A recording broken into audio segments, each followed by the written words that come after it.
Hello guys, good morning. So welcome to today vlog. So yesterday అయితే ఒక video చేశాను, like railway ఎంప్లాయీస్కి benefits ఏంటన్నది. అదేవిధంగా ఈరోజు వ్లాగ్లో ఒక ఇంపార్టెంట్ అప్డేట్, ఇది ప్రతి ఒక్కరు తెలుసుకోవాలి. ఇదేంటంటే లైఫ్కి ఎమర్జెన్సీ సంబంధించిన విషయం అనమాట. సో ఈ రోజుల్లో మన ఇండియన్ రోడ్స్లో చాలా యాక్సిడెంట్స్ అయితే జరుగుతున్నాయి.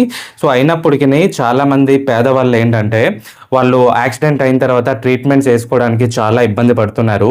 అయితే ఒక స్కీమ్ అయితే ఉంది, దీని గురించి ఎవ్వరికి కూడా తెలియదు. So I want to share అనమాట ఆ డీటెయిల్స్ ఈరోజు ఈ వీడియోలో.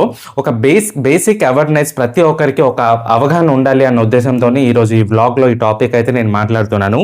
అదేంటంటే పిఎం రహత్ అని ఒక స్కీమ్ అయితే ఉంది. అదేంటంటే రోడ్ యాక్సిడెంట్లో ఎనీ సిచ్యువేషన్లో ఎక్కడ జరిగినా సరే, ఏదైనా ఒక హాస్పిటల్కి వెళ్తే మనం ట్రీట్మెంట్ చేయడానికి మనం మనీ పే చేయకపోయినా సరే 1,50,000 వరకు గవర్నమెంట్ సైడ్ నుంచి అయితే ట్రీట్మెంట్ కోసం 7 రోజుల వరకు కవర్ అయితే అవుతుంది. ఇది బేసిక్గా ఎవ్వరికి కూడా తెలియదు.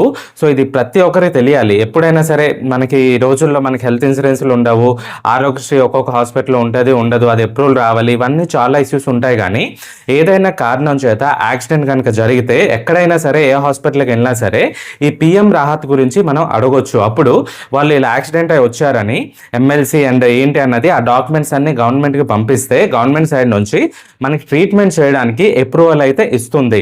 సో ఇది ఆల్రెడీ నడుస్తుంది. బట్ చాలా మందికి ఇది ఒక అవేర్నెస్ అనేది లేదు. సో ప్రతి ఒక్కరు ఇలా యాక్సిడెంట్ అయిన తర్వాత మా దగ్గర మనీ లేదు ట్రీట్మెంట్ కోసం అని, దీనికోసం ఒక నాలెడ్జ్ లేకుండా చాలా మంది ఇబ్బంది అయితే పడుతుంటారు. సో అందుకనే ఈ వీడియో అన్నది ప్రతి ఒక్కరికి షేర్ చేయండి. వాళ్ళకి ఏదైనా ఎమర్జెన్సీ వస్తే మేబీ ఈ వీడియో అన్నది వాళ్ళకి ఉపయోగపడవచ్చు. సో నేను చాలా చూస్తున్నాను as a health care professionals. So ఎవరైనా సరే అలాగ యాక్సిడెంట్ అయి వస్తే వాళ్ళ దగ్గర మనీ ఉండదు, మేము ఎక్కడికి వెళ్ళిపోతాం, లేదని గవర్నమెంట్ హాస్పిటల్కి వెళ్ళిపోతాం, మా జీవితం అంతే, మా తలరాత అంతే అని అంటుంటారు కదా, అనుకుని ఫీల్ అవుతుంటారు. సో అలాంటి వాళ్ళకి ఇది ఒక గవర్నమెంట్ సైడ్ నుంచి ఒక మంచి బెనిఫిట్ అయితే ఉంది. Even Aarogyasri and health cards అన్నీ ఉంటాయి. బట్ ఎమర్జెన్సీ కోసం సపరేట్గా మన సెంట్రల్ గవర్నమెంట్ ఇదైతే మనకి ఇంట్రొడ్యూస్ చేసింది. చాలా రోజుల నుంచి ఉంది, బట్ ఎవరికి కూడా తెలియదు. సో ఇది మీకు అర్థమైందని అనుకుంటున్నాను. సో ఏంటంటే ఎప్పుడైనా ఎనీ కారణం వల్ల యాక్సిడెంట్ అయితే కనుక డైరెక్ట్గా హాస్పిటల్కి వచ్చిన తర్వాత బేసిక్ ట్రీట్మెంట్. ఇంకోటి ఇక్కడ గుర్తుపెట్టుకోండి, మన ఇన్ కేస్ ఎమర్జెన్సీ సిచ్యువేషన్లో ఎప్పుడున్నా సరే మనకి treatment first of all money కట్టామా లేదా కాదు, హాస్పిటల్ లైఫ్ సేవింగ్ కోసం ట్రీట్మెంట్ అయితే చేస్తుంది. మనీ విషయం అయితే మనకి సెకండరీ. సో ఏదైనా యాక్సిడెంట్ అయ్యేటప్పుడు దగ్గరలో ఉన్న హాస్పిటల్కి వెళ్తే ఈ పిఎం రాహత్ గురించి మీకైతే నాలెడ్జ్ ఉండాలి. సో ఐ హోప్ దీని గురించి మీకు అర్థమైంది అనుకుంటున్నాను. సో బేసిక్గా చదువుకున్న వాళ్ళు అయితే పిఎం రాహత్ అని గూగుల్లో చాట్‌జిపిటిలో అడిగితే మీకు డీటెయిల్గా తెలుస్తుంది. దాని గురించి ఇంకా డీటెయిల్గా మీరు తెలుసుకోవచ్చు. సో ఎవరైతే మనకి సీనియర్ సిటిజన్స్ ఉంటారో, ఎవరికైతే అవగాహన ఉండదో వాళ్ళకి ఇది ఖచ్చితంగా ఇది తెలియాలి. ఇది ఒక స్కీమ్ ఉంది గవర్నమెంట్ సైడ్ నుంచి. సో ఇది హెల్ప్ అవుద్ది.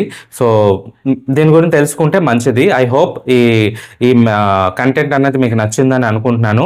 ఎలా అనిపించిందో కామెంట్ ద్వారా తెలియజేయండి. అండ్ నెక్స్ట్ వ్లాగ్లో ఇంకా ఏదైనా ఒక ఇంపార్టెంట్ టాపిక్తో నేను మీ ముందుకు వస్తాను. అలాగే లైక్ చేసి సబ్స్క్రైబ్ చేయండి. Thanks for watching. జై హింద్.